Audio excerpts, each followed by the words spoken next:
there were women investors, and they're spoken about quite a lot. This is an image from the 1890s of an investment office that specialized in women customers. We see them looking at the stock ticker. So we know there were women, some women brokers. We know there were women investors, but how to find out about them? One way is to try to find legal and financial documents. But as I said, hardly any of these have survived. I don't know if anyone has heard of him, Gustavus Vasa Fox. He was the Assistant Secretary of the Navy during the American Civil War. And, you know, the only reason I bring him up is because this is his marriage settlement. This is from 1855 when he married a woman named Virginia Woodbury. These are common legal documents from the 19th century, especially at a time when married women's right to have separate property was not always ensured, depending on where you lived. And so often families, middle-class families that had some money, would draw this up to show what the woman brought to the marriage, what the man brought to the marriage, and then the man would be asked to agree that his wife could have control over the separate property. These things were very common, hardly any of them have survived. And what I'm suggesting is because Fox went on to have this distinguished career in the Navy, his papers are preserved, including this particular paper. And this particular, I don't know if you can read it from where you're sitting, but what you can see here is that the bride brought 5 times more capital to the marriage than the groom, and her money earned almost 8 times more than his. Now, of course, on the other hand, he would have had, he could bring additional money to the marriage through his salary as a naval officer or later as a lawyer, and these were economic opportunities that were closed to women.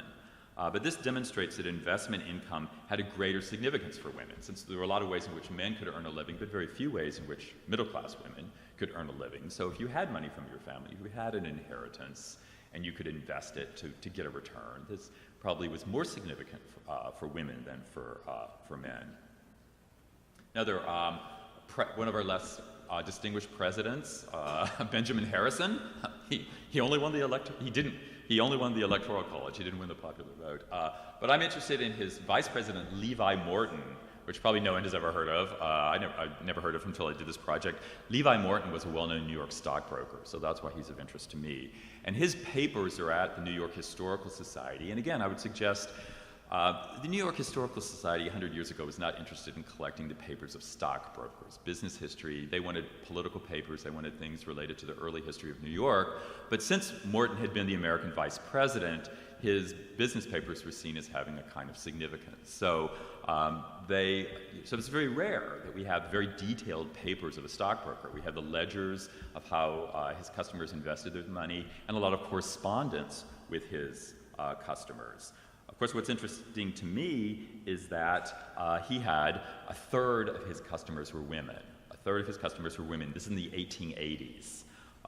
This is one of his women customers, a woman named Mary Grinnell, and this is how her money was invested in 1886. And an example, I think a fairly typical example, of how a Victorian woman with some money invested it. Railway securities, that's really what predominated at this time. But this would still be considered a diversified portfolio because she's not putting all of her money in a single or even a couple of railroad companies, but it's spread among a number, and she's also favoring bonds over shares. And women were encouraged to do this because they were lower risk. And at the time, they paid 6% interest, which is great. Love to have that nowadays, right? Yeah. And so her income of $3,400 a year from these investments, that's a tidy sum for a woman at a time when a factory worker made less than $1,000 a year. This is another woman who invested with Levi Morton, Emily Billings. She was married to a federal judge from Louisiana, and there's an extensive correspondence between her and the broker, and that's great because, of course, with this, we don't necessarily know who made these decisions. Did Mary Grinnell decide what stock? Did her husband? Was it the broker who told her what to buy? But with Mary Billings, we know, with Emily Billings, we know she's the one who made the decisions because there's this very extensive correspondence with her broker, and she had very, firm ideas about how she wanted to invest her money. And he never made any decisions without consulting her. And they created a very profitable portfolio of railroads, coal mines, mortgages, and New York real estate. And what's interesting about her, her husband, when she died, her husband, the judge, wrote this very sentimental Victorian memoir of his wife and talked about what a religious woman she was. And he gave her favorite Bible verses. And said, oh, when she first saw Niagara Falls, she fell down on her knees before the glory of nature. And there's nowhere, of course, in this memoir he talks about her money or her investments. And yet I'm thinking, is this the same woman? You know, if by accident all this correspond, so here's this conventional kind of Victorian biography, lots were written at the time, and yet by accident I have this correspondence that shows she's a really hard-nosed businesswoman, right? Who's really, liked to make a buck and knew how to do it. And, this is, so, and there are other women like this. As I'm saying, it's hard to find this kind of information. Confident and well-informed investors like Emily Billings have been largely forgotten by history. What mostly survives are the negative depictions of women investors in novels and in financial literature written by men. Now, the recent digitalization of thousands of newspapers around the country, mostly done by genealogists, but it's great for historians. This digitalization of newspapers has made it possible to uncover information about pioneering women financiers who have been long forgotten. And 10 years ago, I couldn't even have done this project. This is one such woman, Grace Cortland. She set herself up as a financial advisor to women in Wall Street. She set herself up as a broker. She had been an investor beforehand, but she also was a critic of male brokers on Wall Street. So this is a speech she gave in 1881 called The Kings of Wall Street versus the People, in which she criticizes the corrupt business practices of some financiers. She sees herself as a rival to them. And I don't know if you can see in small print under her name, it says the Witch of Wall Street. She called herself the Witch of Wall Street, right? This is a term she embraced with pride. Don't mess with me, I'm the Witch of Wall Street. She had already gained notoriety for horsewhipping a man in public for seducing her daughter. And she brought this same ferocity to bear in denouncing the monopolistic practices of men like Vanderbilt. So, and again, she's a person completely forgotten about until I recovered this information about her. Another interesting character, Mrs. Sophronia Twitchell. She was a women's rights activist turned stockbroker. She first worked as an agent for insurance companies in San Francisco, where she speculated heavily and successfully in mining shares. In 1880, she moved to New York, where at the age of 50, she opened a brokerage business for women on Lower Broadway, and she made a great deal of money. Now, she was unpopular with the male brokers, who may have resented her success, and they certainly resented her manner, which was unusually forthright and outspoken. Once, when a businessman ordered her out of his office, she struck him with her umbrella and was arrested for assault. She was frequently mocked in the press as a crazy crank. One newspaper story described her, quote, as tall, fat, and 50. She dresses in wretched taste, wears an old-fashioned shawl and a bonnet that would give a woman of taste the hysterics. Twitchell was clearly an intimidating and bewildering presence, and businessmen didn't know how to deal with her. They tried variously to freeze her out or to discredit her as a unwomanly freak. Hetty Green is more well-known, I think. She's a name that some people have still heard of today. This was not a name she chose for herself, right? The way Grace Cortland called herself the Witch of Wall Street, this was a name applied to Hetty Green by her enemies or by her detractors, of which there were many. She was certainly the most successful and famous woman financier of the Gilded Age. She was a New England whale oil heiress turned Wall Street tycoon. She parlayed a modest fortune into a vast one through shrewd investments in real estate and railroads in the decades following the Civil War. So she inherited about $5 million from her family in the 1860s. It was a lot of money. Most of it was in trust, which she didn't like. Even she came from a Quaker family, and she claimed that her father raised her to take care of money, but she was upset that he had left it in trust, that she only could get the interest. She wasn't able to invest the trust, but she managed to invest her interest so successfully that within about 20 years, she had made her $5 million into $100 million. So she was clearly the richest woman in the United States, one of the richest people in the United States, one of the richest people in the world when she died in 1916. But she, as I said, she was a controversial figure. Her detractors labeled her the Witch of Wall Street. They accused her of being selfish and greedy and lacking the proper soft feminine virtues of compassion and modesty. And this is not, of course, not a very flattering portrait of her. She didn't like to spend money, that's for sure. And so, she was unconventional in that regard. So she didn't have a mansion on Fifth Avenue or a cottage in Newport, and didn't give money to charity and endow foundations and things like that. And she also wore the same black dress until it fell apart. She said, well, I'm just a Quaker. We don't, that's just the way we are. We don't like to, be showy like these other Wall Street types. A little bit more flattering portrait of her. She was clearly a victim of the sexual double standard. As the New York Times remarked in its obituary of Green in 1916, quote, if a man had lived as did Mrs. Hetty Green, devoting the greater part of his time and mind to the increasing of an inherited fortune, nobody would have seen him as very peculiar.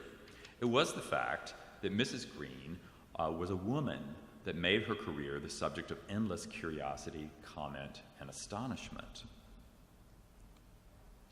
She was respected as a financial authority. This was an advertisement for an article she wrote for the Women's Home Companion, advising women about how to invest their money. So she was respected as a financial authority, but she could never overcome sexist prejudices against a woman behaving like a man that is wrapped up in investments, contracts, and lawsuits, and not like a proper Victorian woman, devoted to her husband, her home, and charitable good works.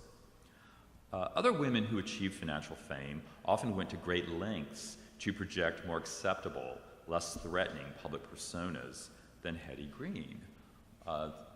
This is a classic example. Ella Rawls' reader, for a brief moment in the early 20th century, this 36-year-old company promoter from Alabama was celebrated as a brilliant financier. Reader was careful to present herself as more conventionally feminine in appearance, deportment, and values. She dressed fashionably, and she cultivated the gracious and languid manners of a Southern belle. In interviews, she disavowed personal ambition, insisting she only wanted to help others, especially her family. The press often compared Reader favorably to Hetty Green. The Boston Herald published an extensive article in which it sort of compared these two big women financiers from the early 20th century. And it pointed out that both women, quote, knew how to make financial coups, but only Reader knew, quote, how to wear gowns. According to the paper, quote, Mrs. Green is shrewd-looking, careless of her dress, and unattractive. Mrs. Reader is another individual. She does not resemble at all the usual conception of the businesswoman. She is fair, with a suggestion of faint pink coloring. She wears wonderful gowns. So if Hetty Green was the Witch of Wall Street, then Ella Rawls' Reader was its fairy queen. Whether Wall Street's pioneering women were admired or derided depends a great deal on their self-presentation. Could they succeed in the male world of finance without losing their womanly nature? The soft-spoken Ella Reader received more favorable coverage than the assertive Hetty Green. So what I want to conclude with is a brief mention of this forgotten novel from 1906, probably, justifiably forgotten, called Kate Meredith Financier by Charles John Cutcliffe Hine. The heroine is a successful entrepreneur who is also a beautiful and tender-hearted young woman. Her struggle to reconcile a life of business with a feminine nature mirrors many of the contemporary debates about women's capacity for money-making and the supposed effects of financial occupations on women's personalities. So Kate Meredith inherits her uncle's palm oil company, and to the amazement of her family, she decides to manage the business herself. When her aunt tells her, quote, I don't believe in business women. I'd rather see a womanly woman. The two are incompatible. Kate replies, quote, you'll see the two combined in me presently. So she goes on to have a great success as a businesswoman. She corners the palm oil market. She subdues an African chief who stands in her way, but she never loses her sense of femininity. At one point in the book, she leads an expedition into the African jungle, dressed in a green silk dress with matching hat and parasol, right? So, as one will do. So Kate's quote from the book. Kate's natural craving for a home expressed itself in the, quote, rose pink brocade, dainty carpets, and graceful finger bowls with which she redecorates her uncle's old business office. This is the way she should. She's not going to be just a conventional business person. She's going to have a feminine office. But an office is not a home, and her aunt at one point asks her, quote, do you ever bring up into mind that there is something more in life than financial success? Not a question anyone would ask a man at the time. Kate realizes that her financial triumphs are not enough, and she experiences true happiness only when the man she loved proposes to her. So there's a happy ending to the novel. Like the fictional Kate Meredith, the first generation of Wall Street women struggled against sexist assumptions that painted them as eccentric, aggressive, and unwomanly. Kate Meredith did so by redecorating her office. Real-life financier Ella Rawls Reeder did so through fashionable dress and ladylike deportment. For women, financial success was almost something to be ashamed of. It could not be enjoyed or accepted without reservations, but it needed to be explained, excused, or papered over in pink brocade.